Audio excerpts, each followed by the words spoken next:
জানিয়ে দেব এই মুহূর্তে হাতে পাওয়া গুরুত্বপূর্ণ সব আপডেট বাংলা সংবাদ। প্রথমেই জানিয়ে দেব সোহরাওয়ার্দী উদ্যানে জড়ো হচ্ছেন জামায়াতের নেতাকর্মীরা।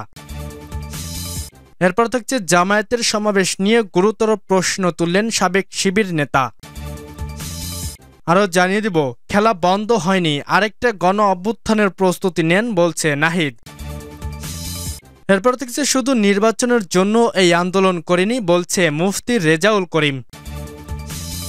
এবং সর্বশেষ জানিয়ে দেব ঢাকা সহ সারা দেশে বৃষ্টির আভাস। এতক্ষণ শুনছিলেন সংবাদের শিরোনাম, এখন বিস্তারিত। তবে তার আগে অনুরোধ থাকবে এই ভিডিওটিতে একটি লাইক এবং কমেন্ট করে জানিয়ে দিন কোন জেলা থেকে বা কোথা থেকে আপনি আমাদের এই ভিডিওটি দেখছেন এবং শুনছেন।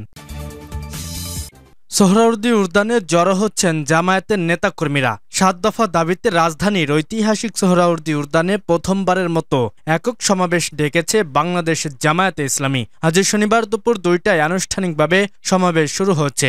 ইতোমধ্যেই সমাবেশস্থলে নেতাকর্মীদের সরব উপস্থিতি দেখা গেছে। শুক্রবার সন্ধ্যা থেকেই নেতাকর্মীরা উদ্যানে জড়ো হতে শুরু করেছেন। এরই মধ্যে দেশের নানা প্রান্ত থেকে দলটির নেতাকর্মীরা ঢাকায় আসতে শুরু করেছেন। এর আগে সোহরাওয়ার্দী উদ্যানে জামায়াত দলীয়ভাবে কোনো সমাবেশ করেনি। বিভিন্ন দলের সঙ্গেও জোটের কর্মসূচির অংশগ্রহণ ছিল। দলটির দায়িত্বশীল নেতারা জানান, আজকের সমাবেশে স্মরণকালের সবচেয়ে বড় জনসমাগম ঘটবে। জামায়াতের উদ্দেশ্য বড় ধরনের সমাবেশ করে রাজনীতির মাঠে নতুনভাবে আলোড়ন সৃষ্টি করবে। সমাবেশ থেকে নতুন প্রজন্মের উদ্দেশ্যে গুরুত্বপূর্ণ বার্তা দেবেন জামায়াতের আমির ডক্টর শফিকুর রহমান। গণহত্যার বিচার ও সংস্কার শেষে PR পদ্ধতিতে নির্বাচন এবং ২৪ জুলাই অভ্যুত্থানের চেতনার ভিত্তিতে জন আকাঙ্ক্ষার বাংলাদেশ প্রতিষ্ঠা, এ দুই বিষয়ে দলের প্রধান দিক নির্দেশনামূলক বার্তা দেবেন। পাশাপাশি সমাবেশের মূল মঞ্চে জামায়াতের সমাবেশে জাতীয় নেতা, জামায়াতের কেন্দ্র নির্বাহী পরিষদ সদস্য, কর্মপরিষদ সদস্য, বিভিন্ন দলের নেতা এবং জুলাইয়ের শহীদ পরিবারের প্রতিনিধিরা থাকবেন। এরই মধ্যে ঢাকাসহ সারা দেশে দৃষ্টিনন্দন তোরণ নির্মাণ, বিরাট আকৃতি ব্যানার ও ফেস্টুন লাগানো হয়েছে। থাকবে পর্যাপ্ত ছাউনি, চিকিৎসক দল ও নিরাপত্তা ব্যবস্থা। ঢাকার পার্শ্ববর্তী জেলা গাজীপুর, নরসিংদী, নারায়ণগঞ্জ, মুন্সিগঞ্জ, মানিকগঞ্জ, ২ মহানগর সহ বিভিন্ন জেলা উপজেলা থেকে কয়েক লাখ লোক অংশ নেবে। ১০০ ফুট লম্বা এবং ৩৬ ফুট প্রস্থ মঞ্চ তৈরি করা হয়েছে, যেখানে LED মনিটর, অতিথিদের বসার সুব্যবস্থা সহ অত্যাধুনিক সব সুযোগ সুবিধার সংযোগ রয়েছে।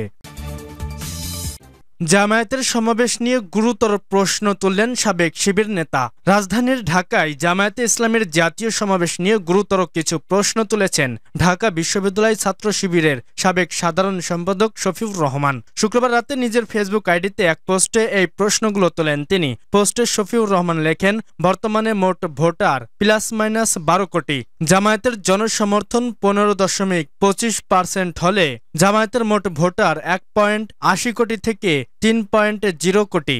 জামায়াতের মোট ভোটারের 10% প্লাস রাজনীতিতে সক্রিয় নেতাকর্মী, মানে মিনিমাম 15 লাখ প্লাস সক্রিয় নেতাকর্মী। ওনাদের সবাইকে ঢাকায় আনা হচ্ছে 19 জুলাই 2025। তিনি আরো লেখেন, জনপ্রতি 1000 টাকা খরচ হলেও 15 লাখ মানুষের খরচ 15 কোটি টাকা। এত টাকা খরচ করে জামায়াতের নেতাকর্মীদের পকেটের টাকা খরচ মানে জামায়াতেরই খরচ। এই প্রোগ্রামের অ্যাচিভমেন্ট কি? শফিউর রহমান আরো লেখেন, জামায়াতের এই হিউজ শক্তি জানান দেওয়াকে ভারত, আমেরিকা, ইউরোপীয় ইউনিয়ন কিভাবে রিড করবে, চীন কিভাবে দেখবে। ভূ রাজনৈতিক প্রেক্ষাপটে বাংলাদেশের ক্ষমতার দাবিদার শক্তিশালী জামায়াতে ইসলামীকে কিভাবে ট্রিট করা হবে, বিএনপি এবং বাংলাদেশের ডিপ স্টেট বিষয়টিকে কতটা থ্রেড হিসেবে ক্যালকুলেট করবে, কাউন্টার হিসেবে তারা কি পদক্ষেপ নেবে, বাংলাদেশের ক্ষমতার কেন্দ্রগুলো যারা নিয়ন্ত্রণ করে তারা জামায়াতকে মানতে কতটা প্রস্তুত না হলে তারা ভূ রাজনৈতিক খেলোয়াড়দের, বিশেষ করে ভারত ও আমেরিকার সাথে জামায়াত ঠেকাতে কোন ধরনের ডিলে যাবে, সেই ডিলকে কাউন্টার করার মতো কতটুকু আন্তর্জাতিক কূটনৈতিক যোগাযোগ জামায়াতের আছে, জামায়াতের আন্তর্জাতিক এলাইকে আদৌ কোনো এলাই আছে কিনা। খেলা বন্ধ হয়নি, আরেকটা গণ অভ্যুত্থানের প্রস্তুতি নেন বলছে নাহিদ। জাতীয় নাগরিক পার্টির আহ্বায়ক নাহিদ ইসলাম বলেছেন, এই মাফিয়া সিস্টেমের সঙ্গে আমরা খেলব না, এই পুরনো খেলার বিরুদ্ধে গণ অভ্যুত্থান হয়েছে, আমরা রক্ত দিয়েছি, খেলার নিয়ম বদলাতে হবে। নারায়ণগঞ্জে এখনো খেলা বন্ধ হয়নি, যদি খেলা বন্ধ না হয় তাহলে আরেকটা গণ অভ্যুত্থানের জন্য প্রস্তুতি নেন। শুক্রবার বিকেলে জুলাই পদযাত্রা কর্মসূচির অংশ হিসাবে নারায়ণগঞ্জের চাষারায় এক সমাবেশে তিনি একথা বলেন। নাহিদ ইসলাম বলেন, এই রাষ্ট্র যে সিস্টেমে চলে তার সবচেয়ে ভালো উদাহরণ হলো নারায়ণগঞ্জ, যেখানে পরিবারতন্ত্র, মাফিয়াতন্ত্র, গডফাদার তন্ত্র সব মিলেমিশে একাকার। এ জেলাকে কিছু পরিবার বছরের পর বছর ধরে নিয়ন্ত্রণ করেছে। সন্ত্রাসী হামলার কথা উল্লেখ করে তিনি বলেন, বৃহস্পতিবার রাতে জুলাই পদযাত্রার তোরণ আগুন জ্বালিয়ে দিয়েছে। এই জনস্রোতকে বন্ধ করতে সন্ত্রাসীরা আগুন দিয়েছে। গণ অভ্যুত্থানের পরে এই নারায়ণগঞ্জের কতগুলো মার্ডার হয়েছে তা আমরা জানি। কেন আইন শৃঙ্খলা এখনো ঠিক হচ্ছে না, আমরা সরকারের কাছে জবাব চাই। আওয়ামী লীগের সেই যে মাফিয়াতন্ত্র, দখলদারি তন্ত্র, গডফাদার তন্ত্র পুনর্বাসিত হচ্ছে। তিনি বলেন, জুলাই আহত পরিবারদের বাসায় গিয়ে গিয়ে হুমকি দেওয়া হচ্ছে। যারা মামলা করেছে সেই পরিবারগুলো নিরাপত্তাহীনতায় ভুগছে। নারায়ণগঞ্জে সেই সন্ত্রাসের অভয়ারণ্য তৈরি করা হয়েছে, তা আমরা ভেঙে ফেলব।